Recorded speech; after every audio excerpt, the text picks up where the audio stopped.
ಕರ್ನಾಟಕದಲ್ಲಿ ಒಂದು ಕಾಲ ಇತ್ತು. ಆ ದಿನಗಳಲ್ಲಿ ಹಾದಿ ಬೀದಿಗಳಲ್ಲಿ ಮುತ್ತು ರತ್ನ ಚಿನ್ನಾಭರಣಗಳನ್ನು ಮಾರ್ತಿದ್ರಂತೆ. ಜನ ಅಪಾರವಾದ ಶ್ರೀಮಂತಿಕೆ ಸುಖ ಸಂತೋಷದಿಂದ ಬದುಕ್ತಾ ಇದ್ರು. ಅದೆಲ್ಲದಕ್ಕೆ ಕಾರಣ ಆದಂಥ ಆ ಯುಗವನ್ನು ಕರ್ನಾಟಕದ ಚರಿತ್ರೆಯ ಪುಟ ಸುವರ್ಣಯುಗ ಅಂತ ಹೇಳುತ್ತೆ. ಅಂತಹ ಸುವರ್ಣ ಸಾಮ್ರಾಜ್ಯವನ್ನು ಕಟ್ಟಿದವರು ವಿಜಯನಗರ ಸಾಮ್ರಾಜ್ಯವನ್ನು ಆಳಿದ ಅರಸರುಗಳು. ಅದರಲ್ಲೂ ಶ್ರೀ ಕೃಷ್ಣದೇವರಾಯನ ಆಳ್ವಿಕೆಯ ಕಾಲ ಕರ್ನಾಟಕ ಸಮೃದ್ಧಿಯ ಉತ್ತುಂಗದಲ್ಲಿತ್ತು ಅನ್ನೋದನ್ನು ಇತಿಹಾಸಕಾರರು ಹೇಳ್ತಾರೆ. ಅಂತಹ ವಿಜಯನಗರದ ಸುವರ್ಣ ಯುಗದ ರಾಜರುಗಳ ರಾಜಧಾನಿಯಾಗಿದ್ದ ಊರು ಇವತ್ತು ಆ ದಿನಗಳ ಕಥೆಯನ್ನು ಹೇಳುತ್ತೆ. ಅಳಿದುಳಿದ ಅವಶೇಷಗಳ ನಡುವೆ ಒಂದು ರಾಜವೈಭೋಗದ ಸಾಮ್ರಾಜ್ಯದ ಕುರುಹನ್ನು ನಮಗೆ ಹೇಳುವಂಥ ಐತಿಹಾಸಿಕ ನಗರ ಹಂಪಿ. ಯುನೆಸ್ಕೋದಿಂದ ವಿಶ್ವ ಪಾರಂಪರಿಕ ತಾಣದ ಮಾನ್ಯತೆಯನ್ನು ಪಡೆದಿರುವಂಥ ಹಂಪಿ ಶಿಲ್ಪಕಲಾ ವೈಭವದ ತವರೂರು ಅಂತ ಹೇಳ್ಬೋದು. 14ರಿಂದ 16ನೇ ಶತಮಾನದವರೆಗೆ ಬರೋಬ್ಬರಿ 2 ಶತಮಾನಗಳವರೆಗೆ ವಿಜಯನಗರ ಸಾಮ್ರಾಜ್ಯವನ್ನು ಆಳಿದಂಥ ರಾಜರುಗಳ ರಾಜಧಾನಿ ಈ ಹಂಪಿಯಾಗಿತ್ತು. ಹಲವಾರು ಸಿನಿಮಾಗಳ ಚಿತ್ರೀಕರಣ ಇಲ್ಲಾಗಿದೆ.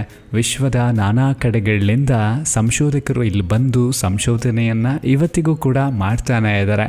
ಇನ್ನು ಕರ್ನಾಟಕದ ಅದ್ಭುತವಾದ ಉತ್ಸವಗಳಲ್ಲಿ, ವೈಭವದ ಉತ್ಸವಗಳಲ್ಲಿ ಹಂಪಿ ಉತ್ಸವ ಕೂಡ ಅನ್ನುವಂಥ ಒಂದು ಮಾನ್ಯತೆಯನ್ನು ಪಡ್ಕೊಂಡಿದೆ. ತುಂಗಭದ್ರಾ ನದಿ ದಂಡೆಯಲ್ಲಿ ಅದ್ಭುತವಾದ ಬಂಡೆಗಳಿಂದ ಆವೃತವಾದ ಭೂಪ್ರದೇಶದಲ್ಲಿ ಹಂಪಿಯನ್ನು ರಾಜಧಾನಿಯನ್ನಾಗಿ ವಿಜಯನಗರ ಅರಸರು ಮಾಡಿಕೊಳ್ತಾರೆ. ಕ್ರಿಸ್ತಶಕ 1336ರಲ್ಲಿ ಹಕ್ಕಬುಕ್ಕರು ಸ್ಥಾಪಿಸಿದ ವಿಜಯನಗರ ಸಾಮ್ರಾಜ್ಯ 2 ಶತಮಾನಗಳ ವೈಭವವನ್ನು ಕಾಣುತ್ತೆ. 1565ರಲ್ಲಿ ಡೆಕ್ಕನ್ನ ಮುಸ್ಲಿಂ ಆಡಳಿತಗಾರರ ದಾಳಿ ಯುದ್ಧದಲ್ಲಿ ವಿಜಯನಗರ ಅರಸರಿಗಾದಂಥ ಸೋಲು ಮುಂದಿನ 6 ತಿಂಗಳು, ವಿಜಯನಗರ ಅರಸರ ಸೋಲಿನ ಮುಂದಿನ 6 ತಿಂಗಳಲ್ಲಿ ವಿಜಯನಗರ ಸಾಮ್ರಾಜ್ಯವನ್ನು ಕೊಳ್ಳೆ ಹೊಡಿತಾರೆ. ಇಲ್ಲಿನ ದೇವಾಲಯ ಕಟ್ಟಡಗಳನ್ನು ಹಾಳುಗೆಡುತ್ತಾರೆ. ಒಂದು ಕಾಲದಲ್ಲಿ ಅತ್ಯಂತ ಸಮೃದ್ಧಿ ರಾಜವೈಭೋಗವನ್ನು ಕಂಡ ವಿಜಯನಗರ ಈಗ ಸಂಪೂರ್ಣವಾಗಿ ಹಾಳು ಬಿದ್ದು ಅವಶೇಷಗಳಿಂದ ಆ ರಾಜವೈಭವದ ಕಥೆಯನ್ನು ಬಹಳ ದುರಂತಮಯವಾಗಿ ನಮಗೆ ತಿಳಿಸುತ್ತೆ. ಈ ಐತಿಹಾಸಿಕ ಪಟ್ಟಣ ವಿಶ್ವದ ಅತೀ ದೊಡ್ಡ ಬಯಲು ವಸ್ತು ಸಂಗ್ರಹಾಲಯದ ರೀತಿಲಿದೆ. 29 ಕಿಲೋಮೀಟರ್ ಚದರ ವಿಸ್ತೀರ್ಣವನ್ನು ಹೊಂದಿದೆ. ಈ ನಗರಕ್ಕೆ 15ನೇ ಶತಮಾನದಲ್ಲಿ ಪರ್ಷಿಯನ್ ರಾಯಭಾರಿಯೊಬ್ಬರು ಬರ್ತಾರೆ. ಅವರು ಅವರ ಪುಸ್ತಕದಲ್ಲಿ ಬರೆದಿರೋ ಪ್ರಕಾರ ನನ್ನ ಬುದ್ಧಿವಂತಿಕೆಗೆ ಇದಕ್ಕೆ ಸಮನಾಗಿರುವಂಥ ಒಂದು ಸಿಟಿ ಜಗತ್ತಿನ ಬೇರೆ ಎಲ್ಲೂ ಇಲ್ಲ ಅನ್ನೋದನ್ನ ಅವನು ತನ್ನ ಪುಸ್ತಕದಲ್ಲಿ ಹೇಳ್ತಾನೆ ಅಂತ ಹೇಳಿದ್ರೆ ಯೋಚನೆ ಮಾಡಿ. ಇಲ್ಲಿ ಒಂದೇ ದಿವಸದಲ್ಲಿ ಎಲ್ಲವನ್ನ ನೋಡ್ತೀನಿ ಅಂದರೆ ಖಂಡಿತವಾಗ್ಲೂ ಸಾಧ್ಯ ಆಗಲ್ಲ. ಒಂದಷ್ಟು ದಿನಗಳು ನೀವಿದ್ರೆ ಹಂಪಿಯ ಇಂಚು ಇಂಚಿನ ದರ್ಶನವನ್ನು ಅಥವಾ ಮಾಹಿತಿಯನ್ನು ಪಡ್ಕೊಳ್ಳೋದಕ್ಕೆ ಸಾಧ್ಯ ಆಗತ್ತೆ. ಇನ್ನು ಈ ಹಂಪಿ ಅಂತ ಹೇಳಿದ್ರೆ ಈ ತುಂಗಭದ್ರಾ ನದಿ ದಂಡೆಯ ಈ ಊರಿನ ಪುರಾತನ ಹೆಸರು ಪಂಪ ಅಂತೆ. ಕ್ರಮೇಣವಾಗಿ ಇದನ್ನ ಹಂಪಿ ಅಂತ ಕರೆಯೋದಕ್ಕೆ ಶುರು ಮಾಡ್ತಾರೆ. ಕಾಲಕ್ರಮೇಣ ವಿಜಯನಗರ ಅಥವಾ ವಿರೂಪಾಕ್ಷಪುರ ಅನ್ನೋ ಹೆಸರುಗಳಿಂದ ಕೂಡ ಈ ಹಂಪಿಯನ್ನ ಕರಿತಿದ್ರು ಅನ್ನೋದನ್ನ ಇಲ್ಲಿನ ಇತಿಹಾಸ ಹೇಳುತ್ತೆ. ಸುತ್ತಲೂ ಬೆಟ್ಟ ಗುಡ್ಡಗಳಿಂದ ಸುತ್ತುವರೆದಿರುವಂಥ ಈ ಐತಿಹಾಸಿಕ ಪಟ್ಟಣ ಅವಶೇಷಗಳ ನಡುವೆ ಮುಚ್ಚಿ ಹೋಗಿದ್ರು ಕೂಡ ಇಲ್ಲಿನ ಪ್ರತಿಯೊಂದು ಕಲ್ಲು ಬಂಡೆಗಳು ಕೂಡ ವೈಭವದ ಕಥೆಯನ್ನು ನಮಗೆ ಹೇಳುತ್ತವೆ. ಕರ್ನಾಟಕದ ಹೃದಯ ಬೆಂಗಳೂರಿನಿಂದ ಸರಿಸುಮಾರು 340 ಕಿಲೋಮೀಟರ್ಗಳಷ್ಟು ದೂರದಲ್ಲಿ ಹಂಪಿ ಇದೆ. ಸುಲಭವಾಗಿ ನೀವು ಬಸ್ಸಿನ ಮೂಲಕ ಇಲ್ಲಿ ತಲುಪಬಹುದು.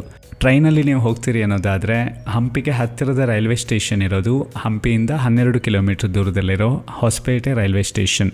ಇನ್ನು ಹತ್ತಿರದ ಏರ್ಪೋರ್ಟ್ ಅಂತ ಹೇಳಿದರೆ ಹಂಪಿಯಿಂದ 217 ಕಿಲೋಮೀಟರ್ ದೂರದಲ್ಲಿರೋವಂಥ ಹುಬ್ಬಳ್ಳಿ. ಇನ್ನು ಹಂಪಿಲಿ ಹೋಗಿ ಏನೆಲ್ಲ ನೋಡ್ಬೋದು ಅಂತ ನೀವು ಕೇಳಿದರೆ 500ಕ್ಕೂ ಹೆಚ್ಚು ಅದ್ಭುತಗಳು ಇಲ್ಲಿ ನಾವು ಕಣ್ತುಂಬಿಸ್ಕೊಳ್ಬಹುದು. ಅಷ್ಟೊಂದು ಸಮಯ ನಿಮಗಿದ್ರೆ ಖಂಡಿತವಾಗ್ಲೂ ಹಂಪಿ ನಿಮ್ಮ ಮನಸ್ಸಲ್ಲಿ ಯಾವತ್ತೂ ಕುತೂಹಲವನ್ನು ಮೂಡಿಸುವಂಥ ಅದೆಷ್ಟೋ ಪ್ರಶ್ನೆಗಳನ್ನು ಹುಟ್ಟು ಹಾಕುವಂಥ ಸ್ಮಾರಕಗಳ ದರ್ಶನವನ್ನು ನಿಮಗೆ ಮಾಡಿಸುತ್ತೆ. ಹಂಪಿಯಲ್ಲಿ ವಿಷ್ಣು ದೇವರಿಗೆ ಸಮರ್ಪಿತವಾದಂಥ ವಿಠ್ಠಲ ದೇವಾಲಯ ಇದೆ. ಸಂಪೂರ್ಣವಾಗಿ ಕಲ್ಲಿನ ಕೆತ್ತನೆಗಳಿಂದ ನಿರ್ಮಾಣ ಮಾಡಿರುವಂಥ ಈ ದೇವಾಲಯ ಶಿಲ್ಪಕಲಾ ವೈಭವದ ದರ್ಶನವನ್ನು ಮಾಡುತ್ತೆ. ಈ ವಿಠ್ಠಲ ದೇವಾಲಯದ ಸಂಕೀರ್ಣದಲ್ಲಿ ಮ್ಯೂಸಿಕಲ್ ಪಿಲ್ಲರ್ಸ್ ಇದೆ. ಇದನ್ನ ನೀವೇನಾದರೂ ಒಂದು ವಸ್ತುವನ್ನು ತಗೊಂಡು ಮೀಟಿದಾಗ ಇಲ್ಲಿ ಸಂಗೀತದ ಸ್ವರಗಳು ಕೇಳಿ ಬರುತ್ತೆ. ಇಂತಹ ಒಂದು ಅದ್ಭುತ ಆ ಕಾಲದಲ್ಲೇ ನಮ್ಮ ಹಿರಿಯರು ಅಥವಾ ಕರ್ನಾಟಕದ ಆ ಕಾಲದ ವಾಸ್ತುಶಿಲ್ಪಿಗಳು ಮಾಡಿದ್ರು ಅಂತ ಹೇಳಿದ್ರೆ ಖಂಡಿತವಾಗಲೂ ಅಚ್ಚರಿಯನ್ನು ನೀವು ಪಡ್ತೀರಾ. ಇನ್ನು ಇಲ್ಲಿನ ಕಲ್ಲಿನ ರಥ ಕೂಡ ಅಪಾರವಾದ ಜನಪ್ರಿಯತೆಯನ್ನು ಕಂಡಿದೆ. ವಿಠ್ಠಲ ದೇವಸ್ಥಾನದ ಎದುರು ಭಾಗದಲ್ಲಿರುವಂಥ ಈ ಕಲ್ಲಿನ ರಥ ಸಂಪೂರ್ಣವಾಗಿ ಕಲ್ಲಿನಲ್ಲೇ ಕೆತ್ತಲಾದಂಥ ಒಂದು ರಥ. ಆ ಕಾಲದ ಕುಶಲಕರ್ಮಿಗಳ ಕಲಾ ನೈಪುಣ್ಯತೆಯನ್ನು ನಮಗೆ ಪರಿಚಯ ಮಾಡಿಸುತ್ತೆ. ಇನ್ನು ಹಂಪಿಯ ಪ್ರಸಿದ್ಧವಾದಂಥ ವಿರೂಪಾಕ್ಷ ದೇವಾಲಯ ಭಾರತದಲ್ಲಿ ಸರಿಸುಮಾರು 7ನೇ ಶತಮಾನದಿಂದ ಇದ್ದಂತಹ ದೇವಾಲಯಗಳಲ್ಲಿ ಈ ವಿರೂಪಾಕ್ಷ ದೇವಾಲಯ ಕೂಡ ಒಂದು ಅನ್ನುವಂಥದ್ದನ್ನ ಇತಿಹಾಸ ಹೇಳುತ್ತೆ. ಇನ್ನು ಇಲ್ಲಿರುವಂಥ ಒಂದು ರಾಜ ಪ್ರಾಂಗಣ, ಹಲವಾರು ರಚನೆಗಳಿದ್ದಂಥ ಒಂದು ಭವ್ಯವಾದ ರಾಜ ಪ್ರಾಂಗಣ. ಇಲ್ಲಿ ವಿಶಾಲವಾದ ಅಂಗಳ ಇದೆ. ಒಂದು ಕಡೆಯಲ್ಲಿ ಈ ರಾಜ ಪ್ರಾಂಗಣ ಇದೆ. ಇಲ್ಲಿ ರಾಜ ಮಹಾರಾಜರು ಹಬ್ಬ ಹರಿದಿನಗಳ ಸಂದರ್ಭ ಇದರ ಮೇಲೆ ಕೂತ್ಕೊಂಡು ಎದುರುಗಡೆ ಸಾಂಸ್ಕೃತಿಕ ಕಾರ್ಯಕ್ರಮ ಅಥವಾ ಮೆರವಣಿಗೆಗಳನ್ನು ವೀಕ್ಷಣೆ ಮಾಡ್ತಿದ್ರಂತ. ಇನ್ನು ಹಂಪಿಯ ಬಾಜಾರ್ ಅನ್ನೋದು ಕೂಡ ಆಕರ್ಷಣೆಯ ಕೇಂದ್ರ ಬಿಂದು. ವಿರೂಪಾಕ್ಷ ದೇವಸ್ಥಾನದ ಎದುರಿನಲ್ಲೇ ಸರಿಸುಮಾರು 1 ಕಿಲೋಮೀಟರ್ ಉದ್ದದ ಈ ಬೀದಿಯ ಎರಡೂ ಬದಿಗಳಲ್ಲಿ ಒಂದು ರೀತಿಲಿ ನಾವೀಗ ಹೇಳೋದಾದರೆ ಈ ಕಮರ್ಷಿಯಲ್ ಕಾಂಪ್ಲೆಕ್ಸ್ಗಳು, ಮಾರ್ಕೆಟ್ಗಳಲ್ಲಿ ಹೇಗೆ ಸಾಲು ಸಾಲು ಅಂಗಡಿಗಳಿರುತ್ತೆ ಆ ರೀತಿಯಾದಂಥ ಒಂದು ಅಂತಸ್ತುಗಳ ರಚನೆ ನಿರ್ಮಾಣವನ್ನು ಇಲ್ಲಿ ಮಾಡಿದ್ದಾರೆ. ಅಂದರೆ ಈ ಬೀದಿಯಲ್ಲಿ ಹಂಪಿ ಬಾಜಾರ್ ಏನಿದೆ ಇಲ್ಲಿ ಮುತ್ತು ರತ್ನಗಳಾದಿಯಾಗಿ ಎಲ್ಲವನ್ನ ಕೂಡ ವ್ಯಾಪಾರಿಗಳು ಮಾರಾಟ ಮಾಡ್ತಿದ್ರು ಅನ್ನೋದನ್ನು ಇತಿಹಾಸದ ಕಥೆ ಹೇಳುತ್ತೆ. ಇನ್ನು ಹಂಪಿಯಲ್ಲಿರುವಂಥ ಇನ್ನೊಂದು ಅದ್ಭುತ ಅಂತ ಹೇಳಿದರೆ ಹೇಮಕೂಟ ಬೆಟ್ಟ. ಈ ಬೆಟ್ಟ ಹತ್ತೋದಕ್ಕೆ ನಿಮಗೆ 20 ನಿಮಿಷಗಳಷ್ಟು ಕಾಲ ಬೇಕಾಗುತ್ತೆ. ಸುಂದರವಾದ ಸೂರ್ಯೋದಯದ ದರ್ಶನ, ಹಾಗೆ ಈ ಬೆಟ್ಟದ ಮೇಲಿಂದ ನೀವು ಸೂರ್ಯಾಸ್ತವನ್ನು ಕೂಡ ವೀಕ್ಷಣೆ ಮಾಡಬಹುದು. ಈ ಸ್ಥಳ ಪುರಾಣ ಹೇಳುತ್ತೆ, ಇಲ್ಲಿ ಶಿವದೇವರು ತಪಸ್ಸನ್ನು ಮಾಡ್ತಿದ್ದಾಗ ಪಂಪಾ ಅನ್ನೋ ಹೆಸರಿನ ಹುಡುಗಿ ಭಕ್ತಿ ಭಾವದಿಂದ ಅರ್ಪಿಸಿದ ಸೇವೆಯಿಂದ ಶಿವನಿಗೆ ಖುಷಿಯಾಗತ್ತೆ. ಆಕೆಯನ್ನು ಶಿವ ವರಿಸಿದ್ರು ಅನ್ನೋದನ್ನ ಕತೆ ಹೇಳುತ್ತೆ. ಹೀಗಾಗ್ತಿದ್ದ ಹಾಗೆ ಎಲ್ಲೆಲ್ಲೂ ಕೂಡ ಬಂಗಾರದ ಮಳೆ ಆಗುತ್ತೆ. ಈ ಬೆಟ್ಟಕ್ಕೆ ಹೇಮಕೂಟ ಅನ್ನೋ ಹೆಸರು ಬಂತು ಅನ್ನೋದನ್ನು ಕೂಡ ಕತೆ ಹೇಳುತ್ತೆ. ಸಂಸ್ಕೃತದಲ್ಲಿ ಹೇಮ ಅಂತ ಹೇಳಿದರೆ ಕನ್ನಡದಲ್ಲಿ ಸ್ವರ್ಣ ಅಥವಾ ಬಂಗಾರ ಅಂತ ಆಗುತ್ತೆ. ಅಂದರೆ ಬಂಗಾರದ ಬೆಟ್ಟ ಅಂತ ಇದನ್ನು ನಾವು ಹೇಳ್ಬೋದು. ಹಾಗೆಯೇ ಹಂಪಿಯ ಇನ್ನೊಂದು ಆಕರ್ಷಣೆ ಅಂದರೆ ಕಡಲೆಕಾಳು ಗಣೇಶ. ಹೇಮಕೂಟ ಬೆಟ್ಟದ ಇಳಿಜಾರಿನ ಜಾಗದಲ್ಲಿ ಈ ಕಡಲೆಕಾಳು ಗಣೇಶನ ದರ್ಶನ ನೀವು ಮಾಡಬಹುದು. 14 ಅಡಿಗಳಷ್ಟು ಎತ್ತರದ ಈ ಗಣೇಶನ ವಿಗ್ರಹ ಏನಿದೆ, ಈ ಗಣೇಶನ ವಿಗ್ರಹ ಕೆತ್ತನೆ ಮಾಡುವಂಥ ಸಂದರ್ಭದಲ್ಲಿ ಎಷ್ಟು ಅದ್ಭುತವಾಗಿ ಕೆತ್ತಿದ್ದಾರೆ ಅಂತ ಹೇಳಿದ್ರೆ ದೂರದಿಂದ ಕಂಡಾಗ ನಿಮಗಿದು ಒಂದು ಕಡಲೆಕಾಯಿ ಥರ ಕಾಣಿಸುತ್ತೆ. ಅದಕ್ಕೋಸ್ಕರ ಇದನ್ನು ಕಡಲೆಕಾಯಿ ಗಣೇಶ ಅನ್ನೋ ನಾಮಾಂಕಿತದಿಂದ ಕರೆಯೋದಕ್ಕೆ ಶುರು ಮಾಡ್ತಾರೆ. ಇನ್ನು ಹಂಪಿಲಿ ಇರೋವಂಥ ಜನಪ್ರಿಯ ದೇವಾಲಯಗಳಲ್ಲಿ ಸಾಸಿವೆ ಕಾಳು ಗಣೇಶನ ದೇವಸ್ಥಾನ ಕೂಡ ಒಂದು. ಈ ತೆರೆದ ಮಂಟಪದಲ್ಲಿ 4 ಕೈಗಳಿರುವಂಥ ಗಣೇಶನ ವಿಗ್ರಹದ ನಿರ್ಮಾಣ ಇಲ್ಲಾಗಿದೆ. ವಿಜಯನಗರ ಕಾಲದ ಶಿಲ್ಪಿಗಳ ಕಲಾ ಕೌಶಲ್ಯಕ್ಕೆ ಇದೊಂದು ಕನ್ನಡಿ ಅಂತಲೇ ಹೇಳಬಹುದು. ಇದು ಸಾಸಿವೆ ಕಾಳಿನ ಆಕಾರವನ್ನು ಹೋಲೋದ್ರಿಂದ ಇದನ್ನ ಸಾಸಿವೆ ಕಾಳು ಗಣೇಶ ಅಂತ ಜನ ಕರೆದ್ರು. ಇನ್ನು ಹಂಪಿಲಿ ಬಾಲಕೃಷ್ಣ ದೇವಾಲಯ ಕೂಡ ಇದೆ. ವಿಷ್ಣುದೇವರ ಅವತಾರವಾದ ಶ್ರೀಕೃಷ್ಣನ ಬಾಲ್ಯಾವಸ್ಥೆ, ಬಾಲಕೃಷ್ಣ ಮುದ್ದುಕೃಷ್ಣ ಅಂತ ನಾವೇನು ಹೇಳ್ತೀವಿ, ಆ ರೀತಿಯಾದಂಥ ವಿಗ್ರಹವನ್ನು ಹೊಂದಿರುವಂಥ ಈ ದೇವಸ್ಥಾನ ಕೂಡ ಪ್ರವಾಸಿಗರ ಆಕರ್ಷಣೆಯ ಕೇಂದ್ರಗಳಲ್ಲಿ ಒಂದು. ಇನ್ನು ಲಕ್ಷ್ಮೀ ನರಸಿಂಹ, ಉಗ್ರ ನರಸಿಂಹನ ವಿಗ್ರಹ ಕೂಡ ಇದೆ. ಇದು ಒಂದೇ ಶಿಲೆಯಿಂದ ಅಂದರೆ ಏಕಶಿಲಾ ವಿಗ್ರಹ ಆಗಿದೆ. ವಿಷ್ಣುವಿನ ಉಗ್ರ ರೂಪದ ಅವತಾರ ಹಿರಣ್ಯಕಶಿಪುವಿನ ಮರ್ದನಕ್ಕೆ ಕಾರಣವಾದಂಥ ನರಸಿಂಹಾವತಾರದ ರೂಪದಲ್ಲಿ ಈ ಒಂದು ವಿಗ್ರಹವನ್ನು ಇಲ್ಲಿ ಪ್ರತಿಷ್ಠಾಪನೆ ಮಾಡಿದ್ದಾರೆ. ಇನ್ನು ಈ ರಾಜ ಮಹಾರಾಜರ ಕಾಲದ ರಾಜವೈಭವ ಹೇಗಿತ್ತು ಅನ್ನೋದಕ್ಕೆ ಸಾಕ್ಷಿಯಾಗಿ ಸಾಕಷ್ಟು ಕುರುಹುಗಳಿದೆ. ಅದರಲ್ಲಿ ಕ್ವೀನ್ಸ್ ಬಾತ್, ರಾಣಿಯ ಸ್ನಾನಗೃಹ ಇದೆ. ಇದರ ಮಧ್ಯದಲ್ಲಿ ನೀರಿನ ಕೊಳ, ಹಾಗೆ 4 ದಿಕ್ಕುಗಳಲ್ಲಿ ಮಂಟಪ. ಈ ರಚನೆ ಇಂಡೋ ಇಸ್ಲಾಮಿಕ್ ಶೈಲಿಯ ವಾಸ್ತುಶಿಲ್ಪಕ್ಕೆ ಒಂದು ಅತ್ಯುತ್ತಮ ಉದಾಹರಣೆ ಅಂತ ಹೇಳಬಹುದು. ಇನ್ನು ಹಂಪಿಲಿರುವಂಥ ಆಕರ್ಷಣೆಗಳಲ್ಲಿ ಲೋಟಸ್ ಮಹಲ್, ಕಮಲದ ಅರಮನೆ ಕೂಡ ಒಂದು. ಈ ಕಮಲದ ಹೂವಿನ ದಳಗಳು ಹೇಗಿರುತ್ತೆ, ಈ ರೀತಿಯಾದಂಥ ಒಂದು ರಚನೆಯ ಚಾವಣಿ. ಹಾಗೆ ಇದು ಒಂಥರ ಮೇಲ್ಗಡೆಯಿಂದ ನೋಡಿದರೆ ಇಸ್ಲಾಮಿಕ್ ವಾಸ್ತುಶೈಲಿ, ಹಾಗೆ ಅಡಿಯಲ್ಲಿ ಹಿಂದೂ ವಾಸ್ತುಶೈಲಿಯ ಮೂಲಕ ಇದರ ರಚನೆಯನ್ನು ಮಾಡಿದ್ದಾರೆ. ಇತಿಹಾಸಕಾರರು ಹೇಳೋ ಪ್ರಕಾರ ಆ ದಿನಗಳ ರಾಜರ ಸೇನಾ ಮುಖ್ಯಸ್ಥರು ಇಲ್ಲ ರಾಣಿಯರು ತಮ್ಮ ಸಂತೋಷದ ಸಮಯವನ್ನು ಕಳೆಯೋದಕ್ಕೆ ಇದನ್ನು ಬಳಸ್ತಿದ್ರು ಅನ್ನೋದನ್ನು ಹೇಳ್ತಾರೆ. ಹಜಾರರಾಮನ ದೇವಾಲಯ ಕೂಡ ಇದೆ. ಇದು ವಿಜಯನಗರ ಸಾಮ್ರಾಜ್ಯದ ಅರಸರ ಖಾಸಗಿ ದೇವಾಲಯ ಆಗಿತ್ತು. ಅಂದರೆ ಸಾರ್ವಜನಿಕರಿಗಲ್ಲ, ಇದು ರಾಜರಿಗೆ ಮಾತ್ರ ಈ ದೇವಸ್ಥಾನದಲ್ಲಿ ಪೂಜೆ ಪುನಸ್ಕಾರಗಳನ್ನು ಮಾಡುವಂಥದ್ದು.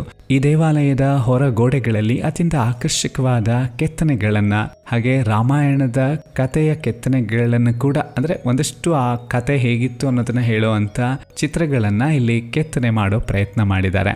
ಹಂಪಿಲಿರುವಂಥ ಇನ್ನೊಂದು ಆಕರ್ಷಣೆ ಅಂತ ಹೇಳಿದ್ರೆ ಗಜಶಾಲೆ, ರಾಜನ ಸೇನೆಯಲ್ಲಿದ್ದಂಥ ಆನೆಗಳ ವಿಶ್ರಾಂತಿ ತಾಣ. ಸಾಲು ಸಾಲಾಗಿ ರೂಮ್ಗಳನ್ನು ಹೊಂದಿರುವಂತಹ ಈ ರಚನೆ ಗುಮ್ಮಟ ಆಕಾರದ ಚಾವಣಿಗಳನ್ನ ಹೊಂದಿದೆ. ಪ್ರತಿಯೊಂದು ರೂಮ್ ಎಷ್ಟು ದೊಡ್ಡದಿತ್ತು ಅಂತ ಹೇಳಿದ್ರೆ 2 ಆನೆಗಳನ್ನ ಇಲ್ಲಿ ಕಟ್ಟಿ ಹಾಕುವಂತ ಒಂದು ಅವಕಾಶ ಈ ಕೋಣೆಗಳಲ್ಲಿತ್ತು. ಇದನ್ನ ಗಜಶಾಲೆ ಅಂತ ಹೇಳ್ತಾರೆ.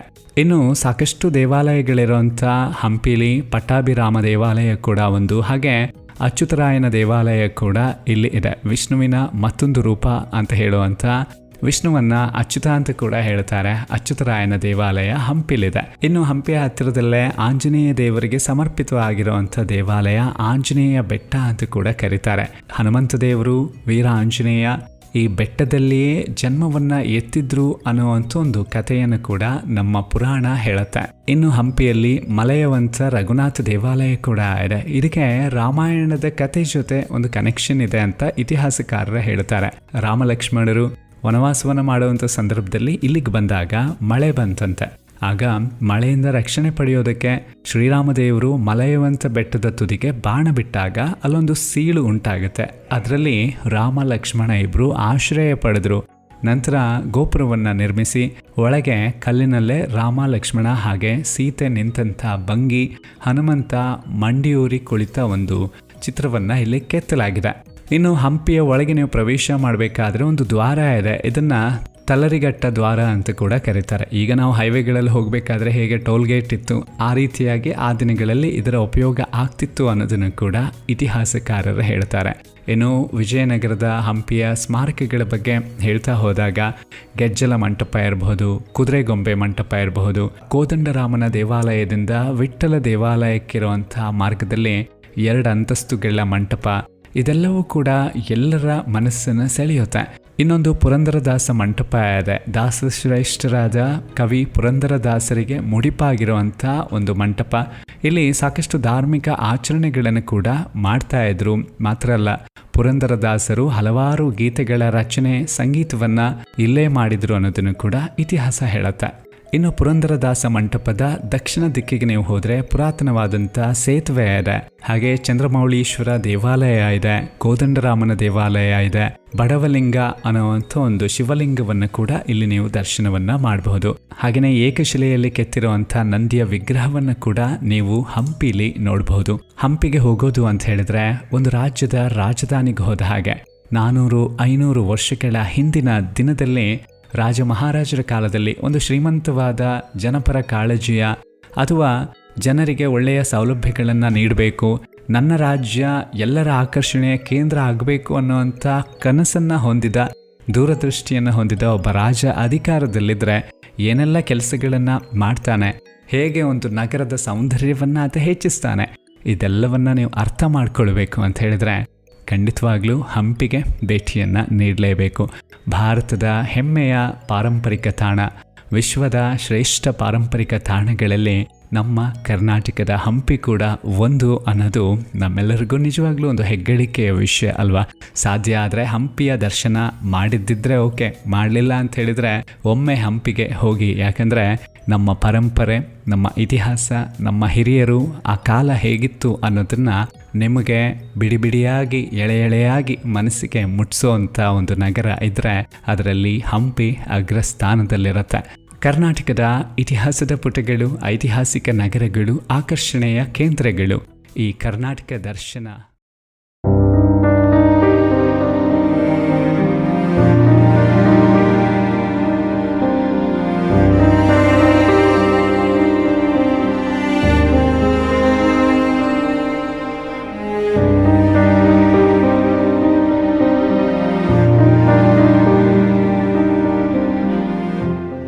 ಆಡಿಯೋ ಬುಕ್ಕಲ್ಲಿ ಮುಂದುವರಿಯುತ್ತೆ ಮುಂದಿನ ಎಪಿಸೋಡಲ್ಲಿ.